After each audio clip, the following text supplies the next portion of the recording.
our bread is fucked.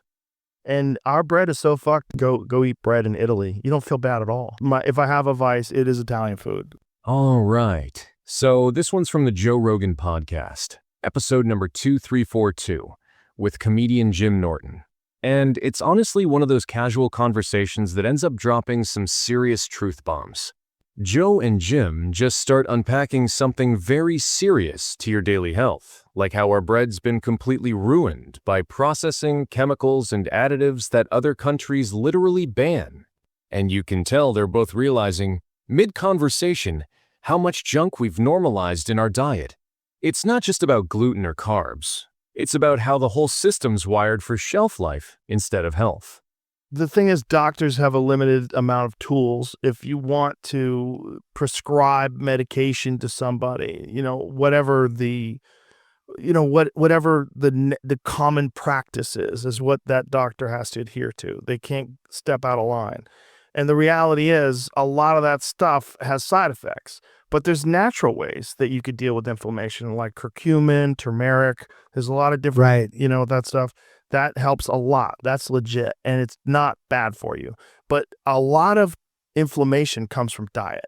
A lot of it. A big factor. Like I remember I talked to this lady who was a physical therapist, and I had a neck issue, and she was like, you'd kind of be amazed if you cut out all the inflammatory foods of your diet, how much it would affect it. I'm like, really? She's like, yeah, I mean, you probably do have a neck injury, but I guarantee it's exacerbated by the foods you're eating. She said, cut out bread, cut out sugar, and see if it has an effect. I've tried to, because I fattened up and I know it. Like I put weight on, and again, for me, it was a dopamine thing. I'm not doing the things I used to do. Right, so you need something to do that's just like, give me a sandwich. Something. Yeah. What am I going to do on the road? I'll have a pretzel. Right. That's what my bane of my existence, a fucking pretzel. Like, it really is. It's not like I'm eating pizza. I'm not eating cake. All that shit is terrible. Sourdough pretzels. All that shit.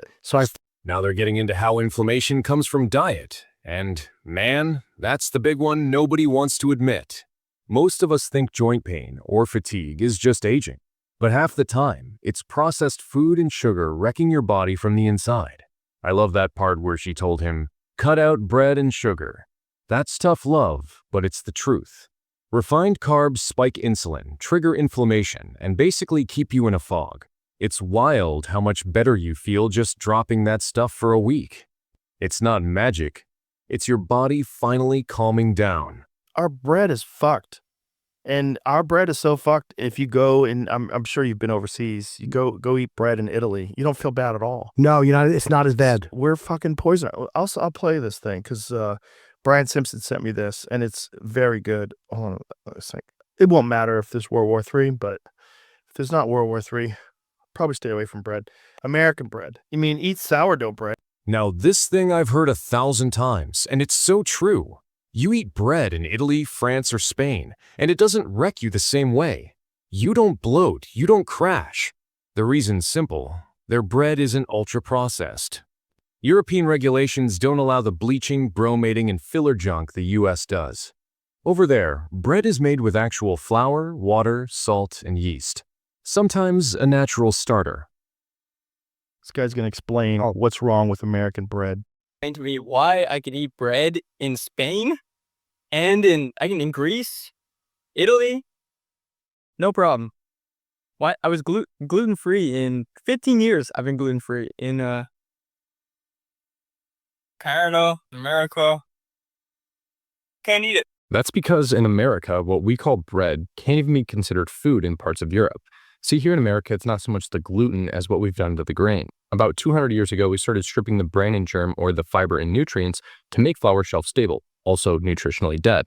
Because the nutrients were gone, we enriched it with folic acid, which a large majority of the population can't even metabolize. Therefore, many people experience fatigue, anxiety, hyperactivity, and inflammation. But then the bread wasn't white enough, so they bleached it with chlorine gas, and the bread didn't rise enough, so they added a carcinogen called potassium bromate, which is banned in several countries like Europe, the UK, and even China. Then we wanted to ramp up production, so we started using glyphosate to dry out the wheat before harvest, causing endocrine disruption and damaging your gut. So now you're bloated, brain fogged, tired, and blame gluten, but gluten is just the scapegoat. The real issue is ultra-processed, chemically altered, bleached, bromated, fake vitamin-filled wheat soaked in glyphosate. This isn't bread. This is. Who is that dude? What's his name? Danny Durer? Click on click on his so we could give that guy some props. Dennis Eckelbarger. Denny DNNY_DURE on Twitter and Instagram.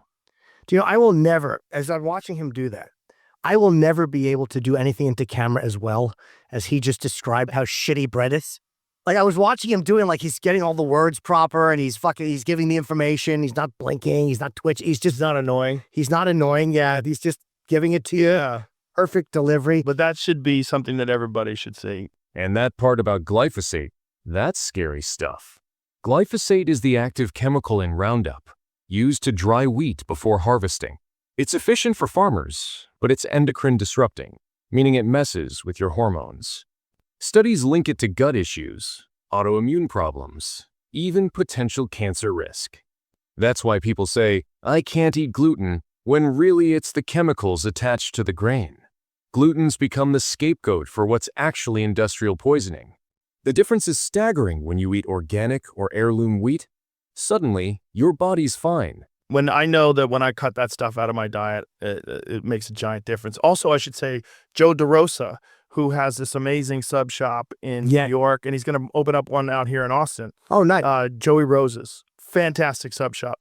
Their wheat is all flown from Italy. It's all like natural wheat. Yeah. And so their bread doesn't fuck with you. And they make it fresh every day and they throw it out at the end of the day.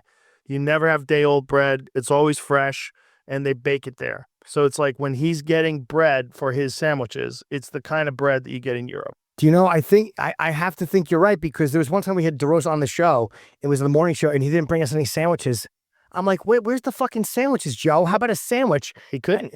That's what he said. Yeah. And I was like, fuck him. Because then he did chip and he brought in sandwiches, but we taped in the afternoon. Yeah. And I'm like, he was telling the truth. DeRosa was telling the truth about his bread. Yeah, when they had a pop-up out here at South by Southwest, and he brought over sandwiches. They're fantastic. They're very good. Unbelievably good. Now they're talking about that sandwich shop that imports wheat from Italy, and that's such a power move. You can taste and feel the difference. It's not a placebo. When the wheat is unaltered, your digestion actually works properly. And I love that they bake fresh and toss what's left. That's how traditional bakeries did it for centuries. Bread was never meant to last a week in a plastic bag. It was meant to be alive, with microbes and enzymes doing their job. We traded that for shelf life. That's the real tragedy of modern food, longevity over life. If I have a vice, it is Italian food. My big vice is Italian sandwiches, Italian subs, pasta, lasagna. That stuff gets me. I fucking love it. But you have to get it from a place that's using like heirloom wheat. And you can find places. There's a lot of great restaurants in New York. There's great restaurants in LA that use heirloom wheat, and you'll eat their pasta and you don't feel bad. Most of the bread that you're getting in America is like what that guy described. And that's why you feel like shit when you eat it. You know, hearing that whole conversation play out between Joe Rogan and Jim Norton really makes you stop and think. We spend so much time trying to fix our bodies with pills, workouts, or quick hacks, but half of it comes down to what we're putting in our mouths every single day. The crazy part is, we've accepted this idea that feeling bloated, tired, or foggy is just normal. It's not.